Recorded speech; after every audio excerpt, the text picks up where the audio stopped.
This is IA Forward, your playbook for success as an independent insurance agent. Now, here to help you knock it out of the ballpark are your hosts, Shane Tatum, Tanya Lead, Mike Basil, and Robbie Jabor. Welcome to IA Forward, and happy Twixmas, everyone. Happy Twix. It always messes me up when you say that. I don't know why. It's between Christmas and New Year's. It's Twixmas. But is it merry or happy? Oh. Uh-oh. I don't know. I guess it depends on if it's the Queen's English or the Southern English, right? Like, because they say Happy Christmas over Really? pond. Yes, they don't Really? do because they do Happy Christmas. Happy Christmas. Yeah. Okay. I'm going to go with Happy Twixmas just because we're getting closer to Happy New Year. I think you're going to say Happy New Year and then you throw in Christmas and then my brain explodes. Well, bless your heart. Across the pond, don't they launch their Christmas trees out the front window the day after Christmas? Isn't that a thing? Boxing Day? Boxing Day, yes, but I Okay. don't know about launching your Christmas trees, but probably not because of the Church of England. Christmas is the first day of Christmas. And so 12 days of Christmas go through Epiphany. So really, it's really in the Church of England, you don't even put your Christmas up until Christmas Eve. So I would think no. Oh, that's very disappointing. How would I? Christmas Eve is when Christmas goes up? Like, Yes, light and it tree? stays up through January 6th. That's why you always laugh, because my Christmas tree is up on January 6th because that's the 12th day of Christmas. I love that. I would go all the way through the month of January, but that's just me. But boy, what about starting so late? Like, we can't do that here. Oh, no. Because we have pre-Christmas, which used to be known as Thanksgiving. Yeah. And then we go from, a little before that all the way through halfway. Yeah. of We can have January. that. We would lose Yeah. Black Friday altogether. Like, what are we doing? We would lose that completely if we That waited. would be a till- travesty. It really would. would. It would be a travesty. All I know is my husband on December 22nd said to me, whatever is not up and finished is going in a box in a garage. Now, he didn't No, that's right. Yeah, That's right. he did threaten me with it this year. No, that sounds 100% appropriate. That's right. You had a completion date put on you. That was, whoa, okay. I didn't know you could do that. I need to know. That's good. I mean, I don't have anything to worry about. My wife would not allow that. Like, she would be like, no, it has to be finished. So I get it, but I didn't know you could actually do that. That's a good thing. Well, I have he to threatened congratulate it. him. Didn't do it, but he did threaten it. See, vague threats. Come on, man. So, Shane, I assume your Christmas shopping is done? We'll see. You've Okay. worn out the mouse Yeah, pad? well, I mean, it's done since Christmas has passed, but yes. But I barely made it. I've thought about you. Well, here's the story. So my wife says, hey, we need to go get a few more Christmas presents last week. And we pull up to the mall. You've heard of those, Shane? Malls, Yeah, that's a lot of stores all put together. I've seen them Yeah. on pictures. Yeah. Oh.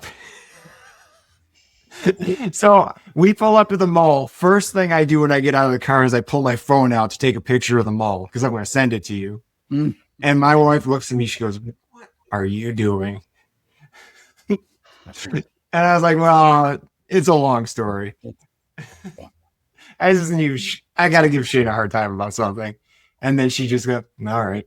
Yeah. Yeah. She just goes with it. Yeah. I get it. She knows what she's working with at this point. So going into the new year, December 30th is a really fun day, and it is called Make a Decision Day. So today is Make a Decision Day. And I love the fact that our podcast is today because we're really making a lot of decisions going into 2020. But to me, a decision and a resolution are two very different things. So it should be New Year's decisioning and not New Year's resolution. Is that what? Yes, is that because where you're going? I think I remember the statistics say something like 90% of New Year's resolutions are thrown out the window by January the 6th, right? So why even do it?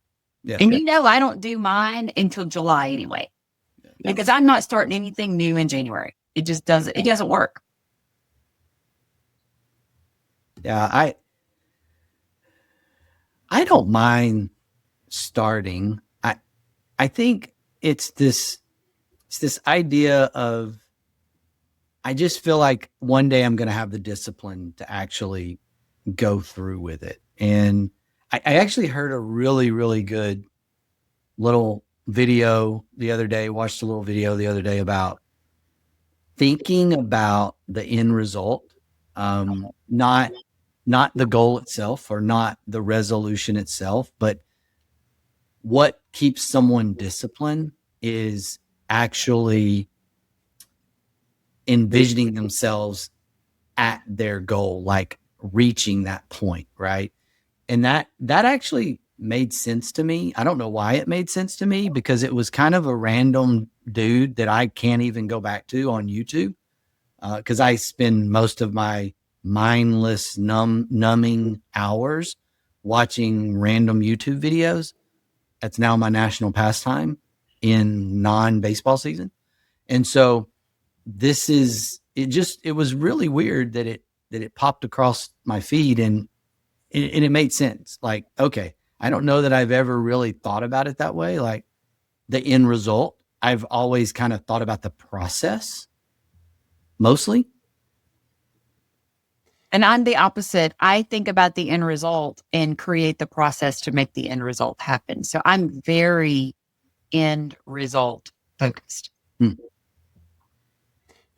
For me, when I thought through make a decision day, the first thing that popped into my head was, the spirit of make a decision. Like, what is that actually trying to get you to accomplish? And that's getting you to move. I think a lot of times, especially when you're faced with running a business and there's a lot of decisions to be made, you can get stuck in the mud, and then no decisions get made, or you keep thinking that a better answer will come to you later. It's like Christmas shopping, right? At you Black Friday, you see this great deal on this thing you think is going to be a perfect present, but you're like, maybe it'll go on sale a little bit more, or maybe I'll find something better later. So then you don't buy it. And then December 23rd rolls around and you're still sitting on your hands, and now you have a situation. They're all gone. They're full price. You're stuck. So you have to make sure that you continue moving forward. Make those decisions. There's going to be good decisions. There's going to be bad decisions, but you just deal with the repercussions as they come about. But you can't sit on your hands indefinitely. The thing about resolutions is they tend to be really emotional. And being emotional, they are vague, they are short-lived. I don't know how many people that I've heard say, well, this year I'm going to go to the gym more. I'm going to get organized. I'm going to, spend more time with my family. I'm going to grow closer to God. And those are all wonderful. Or I'm going to lose weight. That's my favorite one. That I think, so many people say, this is the year I'm going to lose weight. Well, those are great ideas. But without a specific plan, without goals and a plan to hit them, you're going to drop them. You've got to have some structure behind them. And goals are necessary. They're measurable. They create some structure. But decisions are truly behavior you change your behavior when you make decisions, right? It's immediate. It defines exactly what you're going to do. It dictates all of these things that you have to make happen for the resolutions to be real. Yeah, you kind of hit a nerve with the whole Black Friday example there, Mike. I actually had that happen this year. And what is it with us? And or I don't know, maybe you don't have this problem, but who, it's on sale. I wonder if it's going to get better. Hey, how about let's just go a little bit further? I mean, what is it about our society that Push the envelope? push it, right? It's like, maybe it's our haggling society in a way. Like, I don't love that, but a lot of our mindsets, culture maybe is well, let's just wait and see. Maybe it'll go down another 5%. And I got sucked into that really bad this year, and it cost me. I ended up paying almost full price for a gift that was half price, that I couldn't just live with the half price. Like, I had to go a little bit further, just to push the envelope. And I ended up paying full price for kind of the primary gift this year. So I really, really failed pretty poorly this year on that particular thing. And I think that's the whole thing with me is I love the decisioning and the idea of a goal and the idea of having a process to reach, an end result.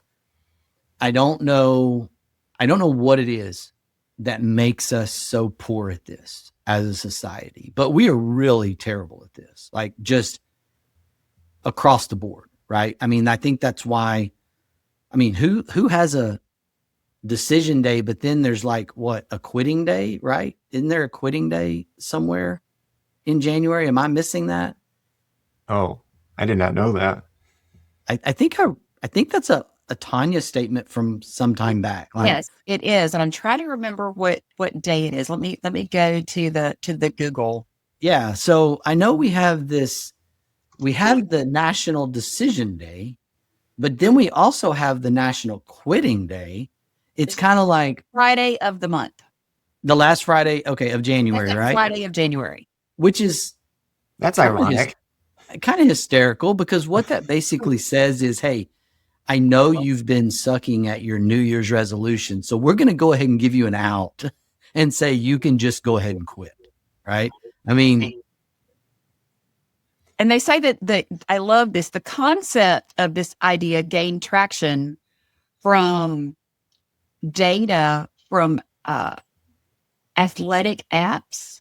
okay. That it completely disappears right around that second Friday.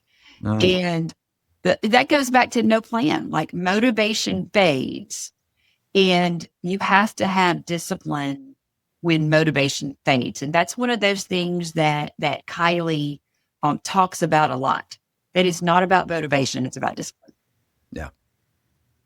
Now, when you were talking about being bad at decisions or making decisions, I think it's because so many of us fall into one of two buckets, which is either the bucket that is full of the people who just have paralysis when decisions need to be made. I don't know. Even if it's a simple decision, I'm not sure. And then you have people on the other side, like me, it's just like A or B, let's go. But neither of those is right? It's we always talk about this kind of stuff. Like, the right answer is usually somewhere in the middle. Yep. You do have to make decisions based on facts and some thought, some logic, something behind it, and not just pick A or B. But you also can't just sit there. Well, you can't procrastinate and sit there. I mean, the procrastinator's creed, which I know very, very well, why do today what you can wait to do tomorrow? That's pretty much the way that works. But we don't need to be procrastinators, but also the spur of the moment decision makers, to your point. I mean, I love that 24 to 48 hour rule, where, whether we're buying something or we're doing something, and it's like, okay, wait a minute, let's wait a day or two. But then there's also that part of me that when it's time to make a decision, let's make a decision, right? Like, I might spend months working on the decision. Or years. Working on the decision. This is true. And talking about the decision. Still applying. Write a book. podcast, writing books, do video, like all of these things, right? Writing a And book, I think we're almost in a decade, just so you yeah, know, guys. no, that's not a decade, 8 years. but you know, 8 years. yeah, We're getting close to a decade. something. And, you know, there is the reality that we do need to find that middle ground on a lot of this. I think the process is the key. I think there's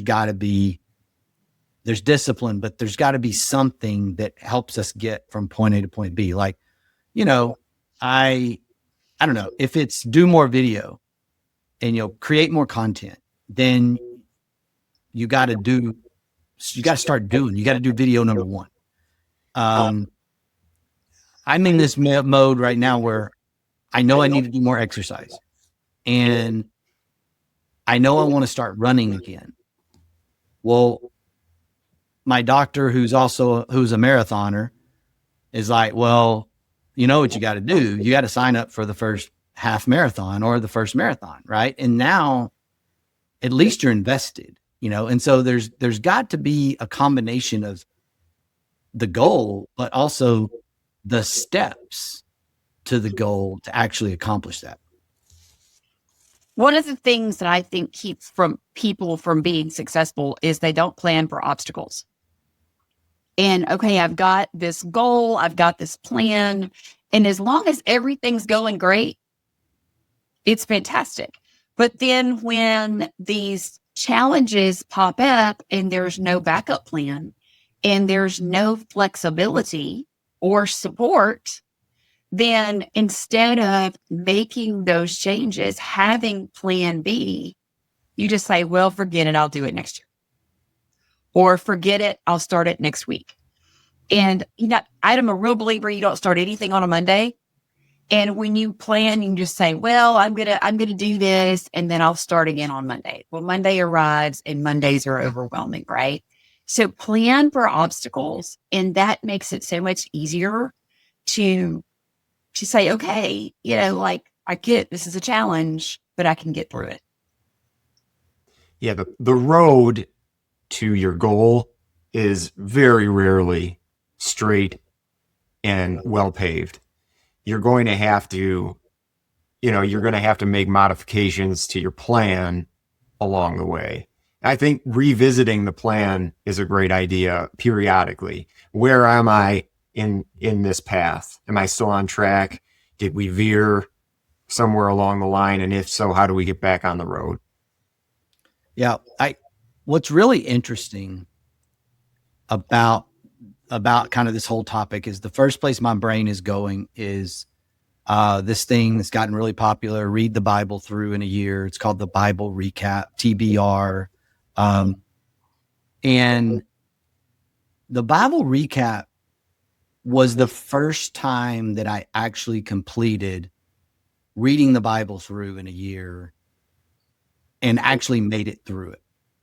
And there's a lot of stuff in there that the founder of that, the creator of that, Tara Lee Cobble, she talks about, right? Like she talks about, hey, you made it through Job. Don't quit in Job. Like that's kind of her thing. Like if you're gonna quit, okay, but you can't quit in Job. You can't. And over in the Kings, that's And what's really crazy, and I'm in my third year, Julie and I are in our third year, and now it's become this thing that's it's just a part of our day. Like we've habit formed this, okay? And it took us a while to get there, and we would find ourselves behind. And the one thing there is we had an accountability partner in each other, so we can get into that part of it. But we had an accountability part. Hey, have you listened today? The other thing was we figured out that listening was something we could do easier than reading. Now, there's all the purists out there that are like, you're not getting anything out of it. You're not studying scripture if you're listening, if you're not reading. And there's people out there that'll say things like that to you. And I'm like, who cares? Right? Like I want to read my Bible, listen to my Bible. I want to be more engaged in scripture. And if listening gets it done for you, then listen, right? That's kind of the deal. But as I went through that, there are times where we would find ourselves 3 and 4 days behind. And you know what? It's like, I don't have that 20, 25 minutes. I can't do it today. And we would make these adjustments to Mike's point. Like, okay, we don't listen to the summary that day. We just listen to the scripture, and we do double day scriptures, right? And this is just a microcosm of something that people tend to quit at. Like, I'm going to read the Bible through, and then they tend to quit at it because it's hard, right? And so there's other things that fit that. I'm going to go to the gym, or I'm going to start running. Anything you're going to fail. You're going to do it. You're going to fail. And so the question is when you fail, do you get back up, or do you just say, well, since I didn't do it for 3 days in a row, I guess I got to quit And eat a cheeseburger. and Yeah. Well, I think not dealing in absolutes is important, and there's nothing wrong with using tools. So if we're going to continue down the path of, being more fit, okay, there's nothing wrong with using an app to help you track what you're doing and help you to stay motivated. There's also nothing wrong with, okay, I usually do an hour workout a day. Well, I don't have an hour today, so I only did 20 minutes.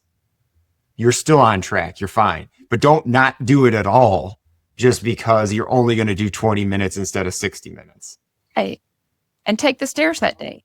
Seriously. I mean, making those small adjustments, like taking the stairs when you get to a hotel, unless you're on the 13th floor. I mean, let's be realistic for me, but finding little ways to incorporate exercise and heart health and all of the things rather than trying to do the big things all the time. Right. And I want to go back to the Bible recap, Tara Caudill. One of her things really is, can't quit during Job, right? And celebrating small wins, acknowledging progress. And this is not something Shane does. Shane doesn't need this. Like, Shane does not need any form of celebration, and that's okay. That's him. I'm one of those people that I need to celebrate, like, when I've done something right. Like, I'm going to have my little moment. And I made it. Oh, we know. We know. Like that, right? Yeah, we know. We know. I'm kidding. Yeah, I know. No, but this is one of those things with me that I don't even recognize about myself, but most people need the celebration. And to Tanya's point, it's good. Like, that's right. Like, don't let the Shane Tatums of your world, like, rain on your celebration parade. Like, let me say that, because I have no problem with people celebrating. I just have no interest in doing it personally. Right. It's just a personality thing. But Shane's not on the rah-rah team at Integra. I'm not on the fun team. I'm not on the rah-rah team. I'm not on the fun team. I fired myself from that team. Not going to be on that team. I think that's right, though. You have to be, if the majority, maybe even 90+% of the world needs to celebrate the wins. And if you're not doing that, then some of that needed motivation, like, if, I don't know, I guess the word is intrinsic. If it's not like this intrinsic motivating thing, then you got to do it. But there's other things in my life that maybe I do need a little bit of celebration to keep going. I don't know. I think it's just personality, and it comes down to what's going to work for you. Is it the app? To Mike's point, is it an accountability partner? I know this is to speak to the agency owners, to speak to our independent agency owners out there.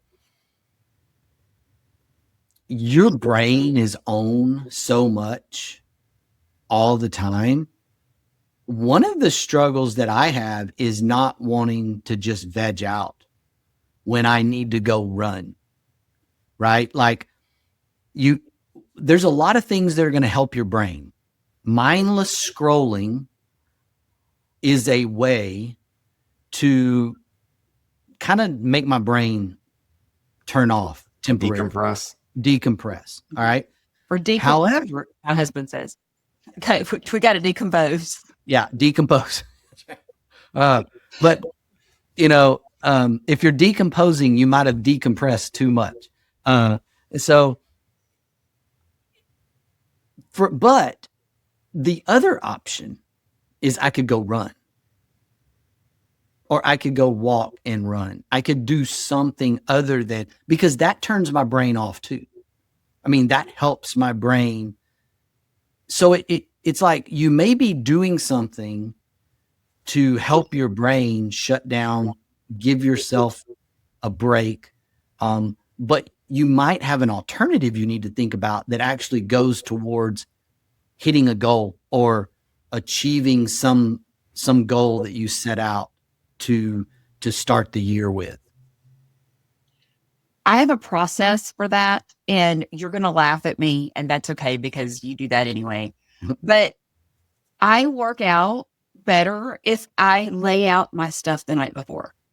In other words, if I figure out what top I'm going to wear, what bottoms I'm going to wear, I have my shoes set out, I have my socks, I have my earphones, all of the things that I have, and they are ready to go when it's time for me to work out. And then I don't get in this paralysis thing of, well, I wore that yesterday, or I wore that 2 days ago. And do I really want to wear that? Do I really want to wear that top with those pants? And I know that those are things that my brain does that keeps me from working out, right? Like, do I really want to wear these shoes?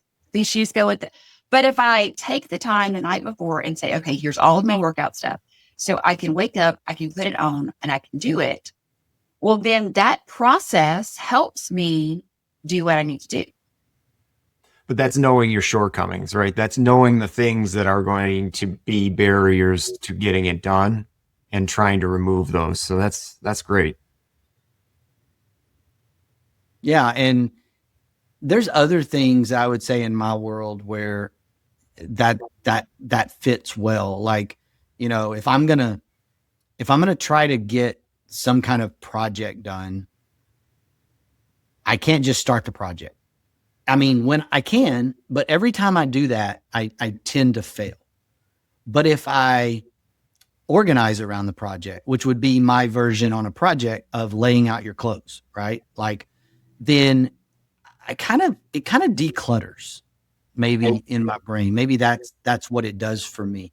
I mean, I'm a girl dad, so I envision that, what's going through Tanya's brain is, well, I really don't want to go work out, but at least I'm going to look cute, And so then it's motivating because that's a girl dad thought. I know what my girls would be like.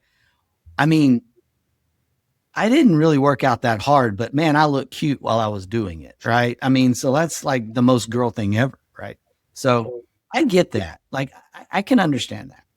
Man, I wish Robbie was here today because he could go through the process of getting his office painted with us. Oh, it would be great. Because that was a thing. Yeah. Right. I was down there at the beginning of December. All the furniture's in the middle of the room. Painting is the worst. Let me start there. Painting is the worst. Like, of all the jobs in your house that couldn't potentially result in you dying, this is the bottom of the barrel. Right. So if you have, okay, hey, I need you to move that electrical socket over 3 feet. I'm not doing that because I could die. The roof needs to be repaired. Well, I'm not going to do that because I could fall off and die. But this is the bottom of the barrel.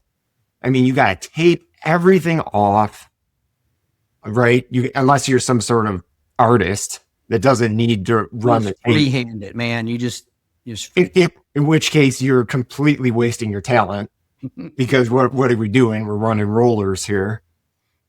And then you get these big lines. Never turns out right for me. You got these big lines, right? All every few feet. So now what do? You either throw another coat on there and you end up with 7 coats. Yep. Or you have to sand it down. But since we're talking about sandpaper, there's something else I want to get to right now. Amen. 100%. Go for it. Since we're talking about decisions, Yes. I made the decision recently to help my fellow employees out at the Integra main office. Yes. I was Amen. at the office for the Christmas party in early December, and the newly redone, renovated restrooms were open for the first time. The most beautiful restrooms in all of Huntington, Texas. Well, there was one shortfall. So I go in there for the first time to use the facilities, and I'm all done with what I got to do. And I reach for the paper, and I immediately know we have a situation. Right. So It's like Yeah. thin and you can see through it. Like, that's how you know. When I took a single piece off, and I looked at this plyless paper. It was without ply. You know, you go to the store, it says 2-ply. This was plyless. How do you know you've got a situation when you hold a single sheet out to the sky, and the light reflects through it, and it looks like David Copperfield made that thing disappear? You know that you've got 200 grade sandpaper on your hands. Yeah. Yeah. And the complaint was management listens to our people, and the complaint has been noted. And there is a process in place towards a better decisioning of what has become a TP critical emergency. And so, we have a plan. Everybody's backsides are going to, be better for it long term here at Integra. I mean, I will say this. You did cut down on people taking extra time, because nobody's going twice. You are not going a second time and using that. so on the flip side, I just solved that challenge for myself and found this product called Sherman on the Go, which is this little roll that doesn't have the cardboard core inside of it. And it fits into this little plastic thing that goes in your purse. And so you just take your purse in the bathroom, you get your Charmin on the go out, and you take care of it. So there's more than one way to solve a problem. But I love the fact that Mike helped solve the problem for everyone. So congratulations on that. No more sandpaper at Integra. Well, I didn't know that was an option, because maybe we need to implement a BYOTP. That's right. And just make this problem go away, right? Like, okay, if you don't like what is supplied, for free, you didn't, hey, we don't charge for our toilet paper, right? No, all I can think of is I just hope Miss Melody is not listening to this podcast. She's not going to listen to the podcast. It's going to be okay. Shane's mom would absolutely die that we were having this conversation. It's okay. It's not going to happen. She's not going to listen, and it'll be all right. It'll be good. It is a great decisioning example, though, right? Like I do understand why, we got on this topic, and it's a good example of how to make sure you reach a goal, and a goal is going to be reached, and we'll be known for She's soothing, a soothing place to come to work. How about that? There you go. well, You're maintaining Zen. That's right. we identified a problem, we assigned ownership, and now we're going to have checkpoints on it. So That's right. That's right. A great framework. That's right. So something else that happens Twixtmas week. This is the ultimate bowl game week, right? Which, by the way, bowl games this week were sponsored by Coca-Cola this year. I had no idea that it's now Coca-Cola bowl game season. Did not know, but it is. Okay. Did So not we're know going that. to give that shout out to Coca-Cola for a random sponsorship that I'm sure somebody made lots of money off of. But, we did picks a few weeks ago, Shane, before we became the Quad Squad, which apparently Robbie is doing everything he can to not be a part of for the second week. Yeah, he's like, no, we didn't fire Robbie, just so everybody understands. He was on for 2 podcasts and then he decided to not be on. Right. Right. And now he's sick. He does have a legitimate excuse today. And so that's okay. We do want him to get better, and we do not want him to spread germs throughout his house and have a miserable full holiday season there in his house. So, but yeah, he's bailing on us, and I told him we were gonna talk about it. Like, right. He gets hired to be on a podcast. And he was hired to be the maintenance director, and he told him thing would be his fault if that's his job. Yeah. We're blaming Robbie for toilet paper. We could blame it on him as the assistant to the assistant maintenance director. And, he is the Dwight, what is Dwight's last name? Dwight, from Office. He is our Dwight. And so he's the assistant to the assistant director. And, we promoted him. We gave him a promotion to the podcast team, and he bailed. He'll be back in 2026, January, ready to go, acting like nothing happened. So we'll have to give him a hard time about that. Okay, Mike. So Cotton Bowl, did your Cotton Bowl, Ohio State versus Miami. Oh, that was pretty clear cut in my mind. That's Ohio State. Ohio State. Yeah, I'm going to go with Ohio State, although we basically have shut down football season now that A&M has lost and couldn't score a touchdown in the Wind Bowl in College Station. And so we're making all kinds of excuses here in Aggie land for why we couldn't score a touchdown, but we basically don't care anymore. So Ohio State, whatever. Tanya, you're on board with that, right? Like, yes, 100%.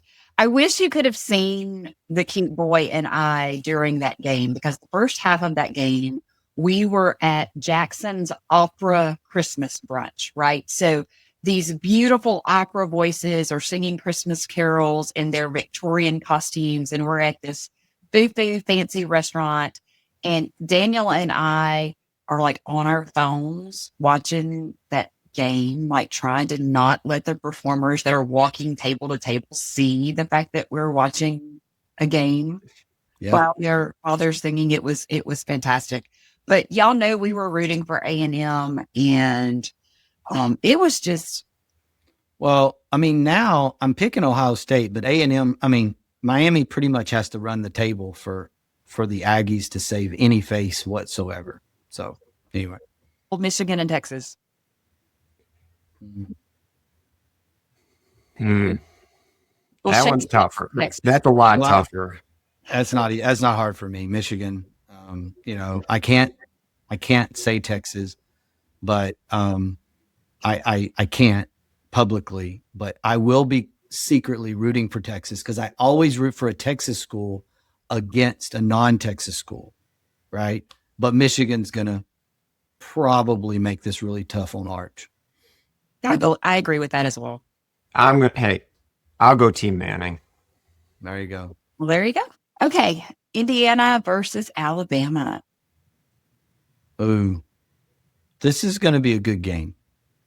I think this is going to be a really good game, and I'm going to go with Indiana. I think the coach is. I think he's made a huge difference. I think Indiana has done what Kansas was trying to do, right? Kansas hired a similar pedigree coach. And, from the lower, football tiers, and a coach that had always won.